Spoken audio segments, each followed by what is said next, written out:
Bismillahirrahmanirrahim. Alhamdulillahi Rabbil Alamin. Wassalatu wassalamu ala Rasulillah wa ala alihi wa ashabihi ajma'in. Wa ba'du. Assalamu alaikum wa rahmatullahi wa barakatuhu.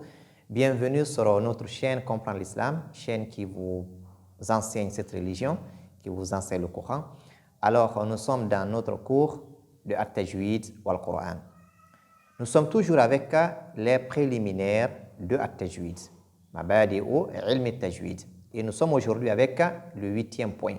Et si vous voulez voir le cours précédent, c'est-à-dire le 7e point, vous allez simplement cliquer sur le lien qui s'affiche en haut. Alors, ce 8e point va nous parler de Istimdadu Tajwid.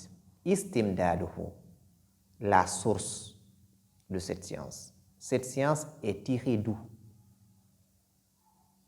C'est ce qu'on appelle Istimdaduhu.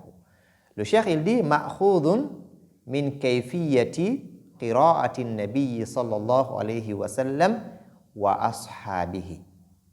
Cette science de at-tajwid, ma'khudun, est tirée min kayfiyati, de la manière qira'ati an-nabiy.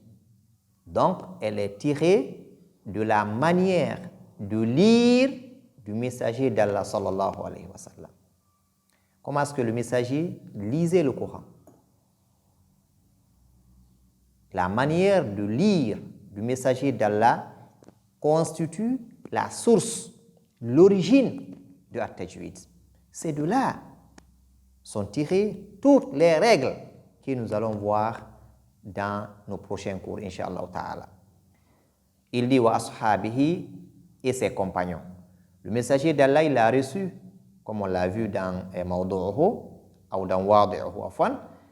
Le messager, il a reçu le Coran bit tajwid. Autrement dit, Jibril lui a enseigné le Coran avec les règles de At-Tajwid. Le messager a enseigné le Coran à ses compagnons avec les règles de At-Tajwid. Les compagnons ont enseigné ceux qui sont venus après eux avec les règles de At-Tajwid, ainsi de suite, jusqu'à nos jours. C'est pourquoi on parle de sanad. De sanad. Donc, chaque génération a enseigné la génération suivante avec les règles de At-Tajwid. Donc, depuis la révélation, le Coran est descendu avec ses règles. La bonne prononciation de ces lettres, le fait de prolonger certaines lettres, c'est-à-dire al-mudud, les lettres emphatiques, les lettres légères, donc ainsi de suite. Toutes les règles que nous allons voir dans ces cours sont descendues avec le Coran. Ce n'est pas une innovation.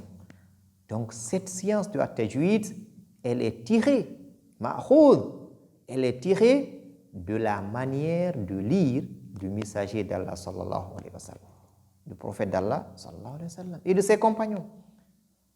Donc, si nous appliquons ces règles, nous avons donc lu comme le messager d'Allah sallallahu alayhi wa sallam, qu'Allah nous en facilite.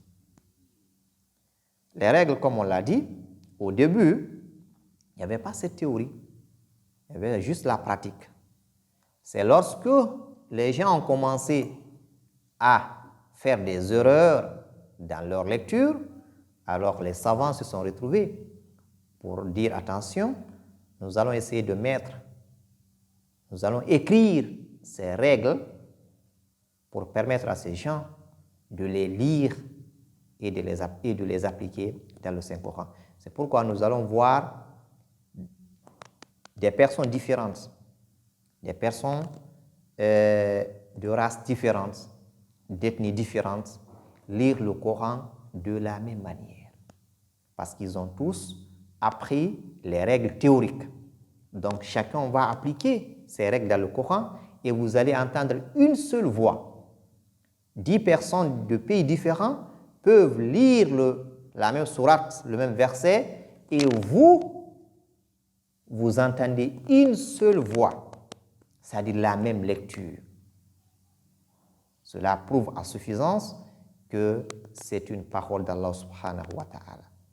Vous allez voir quelqu'un qui ne comprend pas l'arabe, qui ne parle pas l'arabe, mais qui a appris ces règles ou qui a reçu, qui a lu d'un cheikh qui a appris les règles, donc la pratique, c'est correct, il va te lire le Coran, tu vas dire mais c'est un arabe qui lit.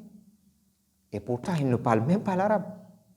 Mais il va lire convenablement le Coran, comme celui qui comprenait l'arabe. Alors, le 8e point, comme on l'a dit, istimdaduhu, c'est-à-dire l'origine, la source de cette science.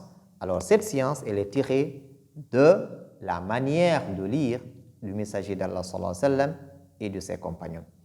Alors, ne quittez pas, on va juste marquer la pause, revenir après pour lire le Coran, incha'Allah ta'ala.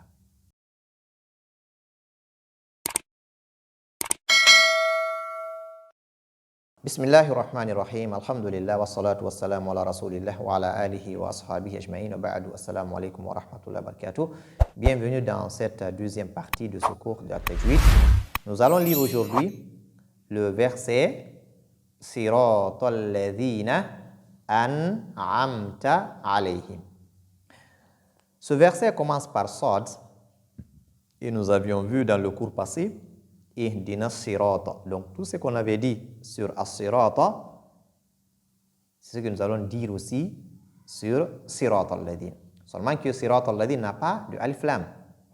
Donc il n'y a pas de pression, il n'y a pas de shadda sur la lettre as-sad. Mais je rappelle que les lèvres n'ont rien à faire dans les lettres emphatiques, sauf si celle-ci porte dhamma. Quand c'est sous, là je dois faire travailler les lèvres parce que je dois prononcer dhamma. Mais lorsqu'il s'agit de kasra ou de fatha, les lèvres n'ont aucun travail. Donc on ne doit pas les utiliser. Sirata, donc je ne dis pas sirata, sirata, sirata, siratallah, tallah. Ici, la lettre lam, elle est lue de façon légère. Donc, je ne dis pas siratallah, mais plutôt siratalladhina. Alladhina, c'est comme a'udhu. Donc, je dois faire sortir la langue et appuyer par les incisives supérieures.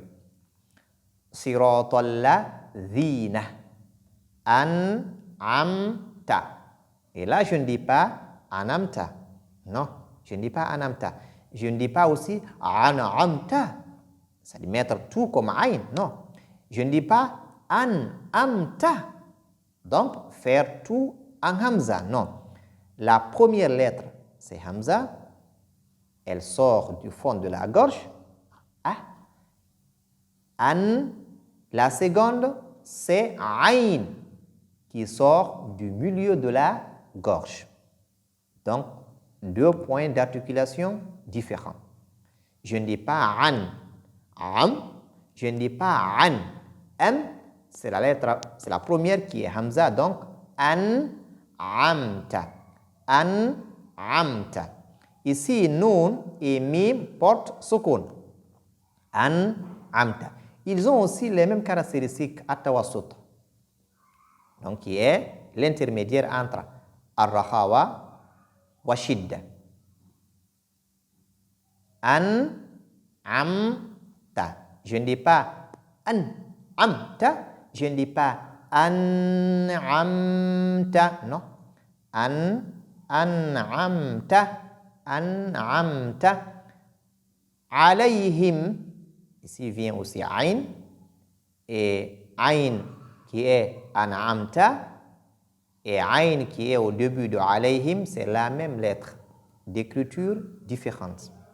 Elle est écrite de an'amta. Cette manière qui est au niveau d'an'amta, c'est lorsque la lettre est au milieu du mot. Et alayhim, cette forme de ayn qui est au niveau de alayhim, c'est lorsque ayn est au début du mot. Sinon, c'est la même lettre, c'est ayn. Alayhim, alayhim, ici la lettre ya pour soukoun et elle a l'attribut qu'on appelle ar-rakhawa. Donc, on va laisser le son, la voix continuer. Alayhi, alayhi. Donc, je ne dois pas dire alayhi, alayhim.